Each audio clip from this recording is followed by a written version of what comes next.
So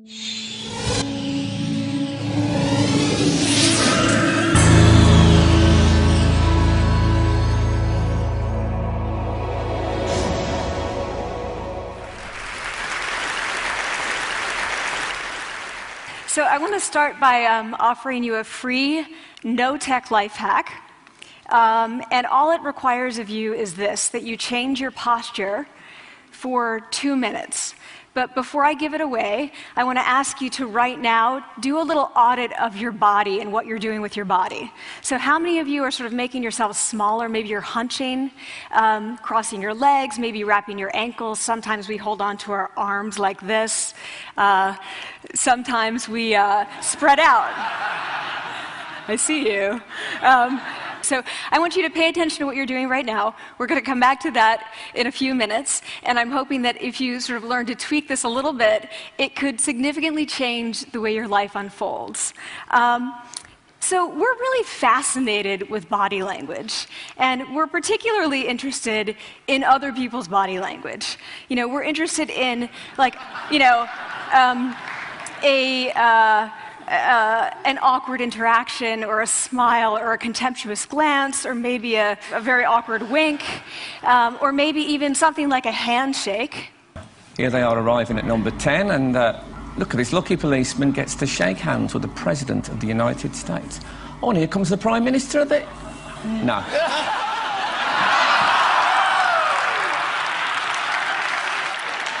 So a handshake, or the lack of a handshake, can have us talking for weeks and weeks and weeks, even the BBC and the New York Times.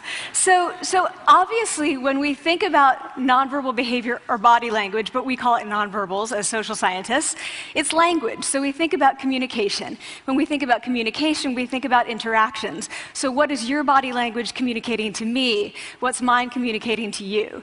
And there's a lot of reason to believe that this is a valid way to look at this. So social scientists have spent a lot of time looking at the effects of our body language or other people's body language on judgments. And we make sweeping judgments and inferences from body language. And those judgments can predict really meaningful life outcomes, like who we hire or promote, who we ask out on a date. For example, Nalini Ambady, a researcher at Tufts University, shows that when people watch 30-second soundless clips of real physician-patient interactions, their judgments of the physician's niceness predict whether or not that physician will be sued. So it doesn't have to do so much with whether or not that physician was incompetent, but do we like that person and how they interacted? Even more dramatic, Alex Todorov at Princeton has shown us that judgments of political candidates' faces in just 1 second predict 70% of US Senate and gubernatorial race outcomes. And even, let's go digital, emoticons used well in online negotiations can lead you to claim more value from that negotiation. If you use them poorly, bad idea, right? So when we think of nonverbals, we think of how we judge others, how they judge us, and what the outcomes are. We tend to forget, though, the other audience that's influenced by our nonverbals, and that's ourselves. We are also influenced by our nonverbals, our thoughts and our feelings and our physiology. So what nonverbals am I talking about? I'm a social psychologist, I study prejudice, and I teach at a competitive business school. So it was inevitable that I would become interested in power dynamics. I became especially interested in nonverbal expressions of power and dominance. And what are nonverbal expressions of power and dominance? Well, this is what they are. So in the animal kingdom, they are about expanding. So you make yourself big, you stretch out, you take up space, you're basically opening up. It's about opening up. And this is true across the animal kingdom. It's not just limited to primates, and humans do the same thing. So they do this both when they have power sort of chronically, and also when they're feeling powerful in the moment. And this one is especially interesting because it really shows us how universal and old these expressions of power are. This expression, which is known as pride, Jessica Tracy has studied, she shows that people who are born with sight and people who are congenitally blind do this when they win at a physical competition. So when they cross the finish line and they've won, it doesn't matter if they've never seen anyone do it, they do this. So the arms up in the V, the chin is slightly lifted. What do we do when we feel powerless? We do exactly the opposite. We close up, we wrap ourselves up, we make ourselves small. We don't want to bump into the person next to us. So again, both animals and humans do the same thing. And this is what happens when you put together high and low power. So what we tend to do when it comes to power is that we complement the other's nonverbals. So if someone's being really powerful with us, we tend to make ourselves smaller. We don't mirror them, we do the opposite of them. So I'm watching this behavior in the classroom, and what do I notice? I notice that MBA students really exhibit the full range of power nonverbals. So you have people who are like caricatures of alphas, like really coming into the room. They get right into the middle of the room before class even starts, like they really want to occupy space. When they sit down, they're sort of spread out. They raise their hands like this. You have other people who are virtually collapsing when they come in. As soon as they come in, you see it. You see it on their faces and their bodies, and they sit in their chair and they make themselves tiny, and they go like this when they raise their hand. I noticed a couple things about this. One, you're not going to be surprised. It seems to be related to gender. So women are much more likely to do this kind of thing than men. Women feel chronically less powerful than men, so this is not surprising. But the other thing I noticed is that it also seemed to be related to the extent to which the students were participating and how well they were participating. And this is really important in the MBA classroom because participation counts for half the grade. So business schools have been struggling with this gender grade gap. You get these equally qualified women and men coming in, and then you get these differences in grades, and it seems to be partly attributable to participation. So I started to wonder, okay, so you have these people coming in like this, and they're participating. Is it possible that we could get people to fake it, and would it lead them to participate more? So my main collaborator, Dana Carney, who's at Berkeley, and I really wanted to know, can you fake it till you make it? Like, can you do this just for a little while and actually experience a behavioral outcome that makes you seem more powerful? So we know that our nonverbals govern how other people think and feel about us. There's a lot of evidence, but our question really was, do our nonverbals govern how we think and feel about ourselves? There's some evidence that they do. So, for example, when we smile when we feel happy, but also when we're forced to smile by holding a pen in our teeth like this, it makes us feel happy. So it goes both ways. When it comes to power, it also goes both ways. So when you feel powerful, you're more likely to do this, but it's also possible that when you pretend to be powerful, you are more likely to actually feel powerful. So the second question really was, so we know that our minds change our bodies, but is it also true that our bodies change our minds? And when I say minds, in the case of the powerful, what am I talking about? So I'm talking about thoughts and feelings and the sort of physiological things that make up our thoughts and feelings. And in my case, that's hormones. I look at hormones. So what do the minds of the powerful versus the powerless look like? So powerful people tend to be, not surprisingly, more assertive and more confident, more optimistic. They actually feel that they're going to win even at games of chance. They also tend to be able to think more abstractly. So there are a lot of differences. They take more risks. There are a lot of differences between powerful and powerless people.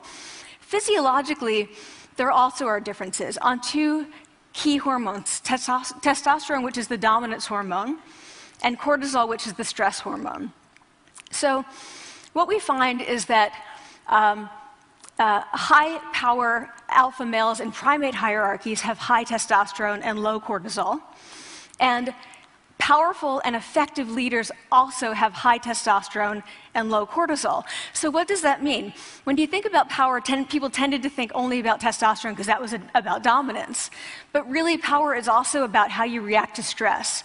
So do you want the high-power leader that's dominant, high on testosterone, but really stress-reactive? Probably not, right? You want the person who's powerful and assertive and dominant, but not very stress-reactive, the person who's laid back. So we know that in primate hierarchies, if an alpha needs to take over, if an individual needs to take over an alpha role sort of suddenly, within a few days, that individual's testosterone has gone up significantly and his cortisol has dropped significantly. So we have this evidence, both that the body can shape the mind, at least at the facial level, and also that role changes can shape the mind. So what happens, okay, you take a role change, what happens if you do that at a really minimal level, like this tiny manipulation, this tiny intervention? For 2 minutes you say, I want you to stand like this, and it's going to make you feel more powerful. So this is what we did. We decided to bring people into the lab and run a little experiment. And these people adopted for 2 minutes either high power poses or low power poses. And I'm just going to show you 5 of the poses, although they took on only 2. So here's one, a couple more. This one has been dubbed the Wonder Woman by the media. Here are a couple more. So you can be standing or you can be sitting. And here are the low power poses. So you're folding up, you're making yourself small. This one is very low power. When you're touching your neck, you're really kind of protecting yourself. So this is what happens. They come in, they spit into a vial. We, for 2 minutes, say, you need to do this or this. They don't look at pictures of the poses. We don't want to prime them with the concept of power. We want them to be feeling power, right? So 2 minutes they do this. We then ask them, how powerful do you feel on a series of items? And then we give them an opportunity to gamble. And then we take another saliva sample. That's it. That's the whole experiment.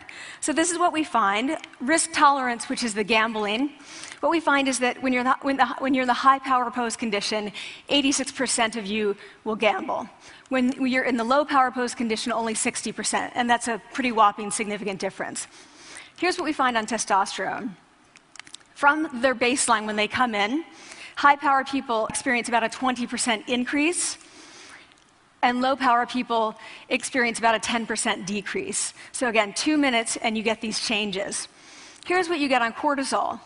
High power people experience about a 25% decrease, and the low power people experience about a 15% increase. So 2 minutes lead to these hormonal changes that configure your brain to basically be either assertive, confident, and comfortable, or really stress reactive, and feeling sort of shut down. And we've all had that feeling, right? So it seems that our nonverbals do govern how we think and feel about ourselves. So it's not just others, but it's also ourselves. Also, our bodies change our minds. But the next question, of course, is, can power posing for a few minutes really change your life in meaningful ways? So this is in the lab, it's this little task, it's just a couple of minutes. Where can you actually apply this, which we cared about, of course. And so we think it's really what matters, where you want to use this is evaluative situations, like social threat situations. Where are you being evaluated? Either by your friends, like for teenagers, it's at the lunchroom table. It could be, for some people, it's speaking at a school board meeting. It might be giving a pitch, or giving a talk like this, or doing a job interview. We decided that the one that most people could relate to, because most people had been through, was the job interview. So we published these findings, and the media are all over it, and they say, okay, so this is what you do when you go in for the job interview, right? So we were, of course, horrified and said, oh my God, no, that's not what we meant at all, for numerous reasons. No, don't do that. Again, this is not about you talking to other people, it's you talking to yourself. What do you do before you go into a job interview? You do this. Right? You're sitting down, you're looking at your iPhone or your Android, not trying to leave anyone out. You're looking at your notes, you're hunching up, making yourself small, when really what you should be doing maybe is this, like in the bathroom, right? Do that, find 2 minutes. So that's what we want to test, okay? So we bring people into a lab, and they do either high or low power poses again. They go through a very stressful job interview. It's 5 minutes long. They are being recorded, they're being judged also, and the judges are trained to give no nonverbal feedback. So they look like this. Like, imagine this is the person interviewing you. So for 5 minutes, nothing. And this is worse than being heckled. People hate this. It's what Marianne LaFrance calls standing in social quicksand. So this really spikes your cortisol. So this is the job interview we put them through, because we really wanted to see what happened. We then have these coders look at these tapes, 4 of them. They're blind to the hypothesis, they're blind to the conditions. They have no idea who's been posing in what pose. And they end up looking at these sets of tapes and they say, oh, we want to hire these people, all the high power posers. We don't want to hire these people. We also evaluate these people much more positively overall. But what's driving it? It's not about the content of the speech. It's about the presence that they're bringing to the speech. We also, because we rate them on all these variables related to sort of competence, like how well structured is the speech? How good is it? What are their qualifications? No effect on those things. This is what's affected, these kinds of things. People are bringing their true selves, basically. They're bringing themselves. They bring their ideas, but as themselves, with no residue over them. So this is what's driving the effect, or mediating the effect. So when I tell people about this, that our bodies change our minds, and our minds can change our behavior, and our behavior can change our outcomes, they say to me, it feels fake, right? So I said fake it till you make it. Like, it's not me. Like, I don't want to get there and then still feel like a fraud. I don't want to feel like an imposter. I don't want to get there only to feel like I'm not supposed to be here.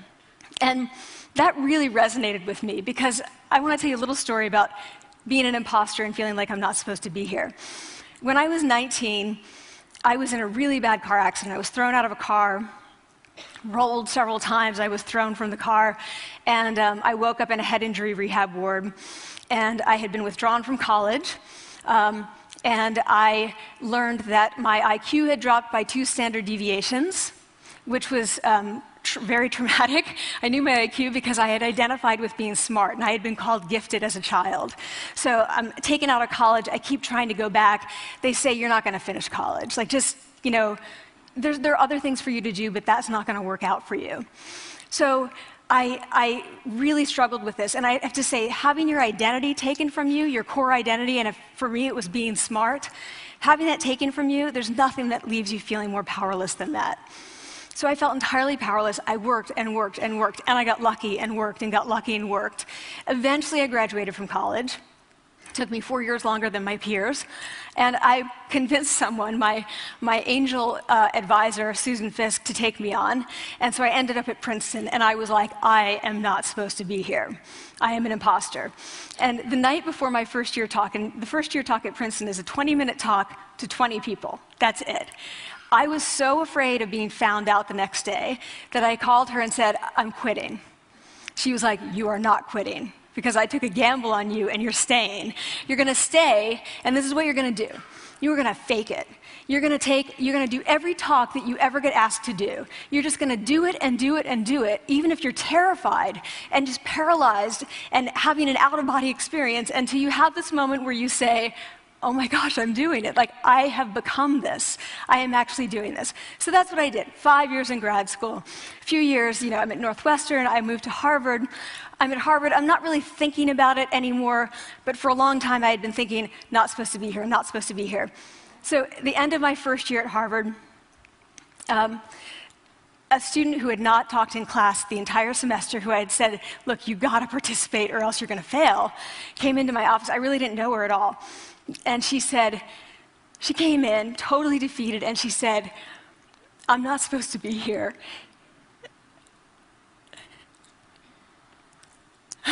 And that was the moment for me, because 2 things happened. One was that I realized, oh my gosh, I don't feel like that anymore. I don't feel that anymore, but she does, and I get that feeling. And the second was, she is supposed to be here. Like, she can fake it, she can become it. So I was like, yes, you are. You are supposed to be here, and tomorrow you're going to fake it, you're going to make yourself powerful, and, you're going to...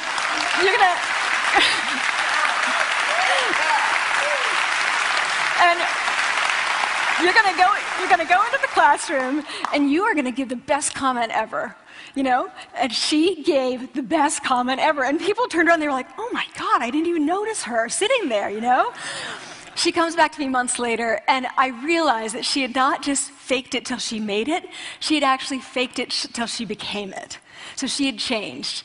And so I want to say to you, don't fake it till you make it. Fake it till you become it. It's not do it enough until you actually become it and internalize. The last thing I want to leave you with is this. Tiny tweaks can lead to big changes. So this is 2 minutes. 2 minutes, 2 minutes, 2 minutes. Before you go into the next stressful, evaluative situation, for 2 minutes, try doing this in the elevator, in a bathroom stall, at your desk behind closed doors. That's what you want to do. Configure your brain to cope the best in that situation. Get your testosterone up, get your cortisol down. Don't leave that situation feeling like, oh, I didn't show them who I am. Leave that situation feeling like, oh, I really feel like I got to say who I am and show who I am. So I want to ask you first, both to try power posing, and also I want to ask you to share the science, because this is simple. I don't have ego involved in this. Give it away. Share it with people, because the people who can use it the most are the ones with no resources and no technology and no status and no power. Give it to them, because they can do it in private. They need their bodies, privacy, and 2 minutes, and it can significantly change the outcomes of their life. Thank you.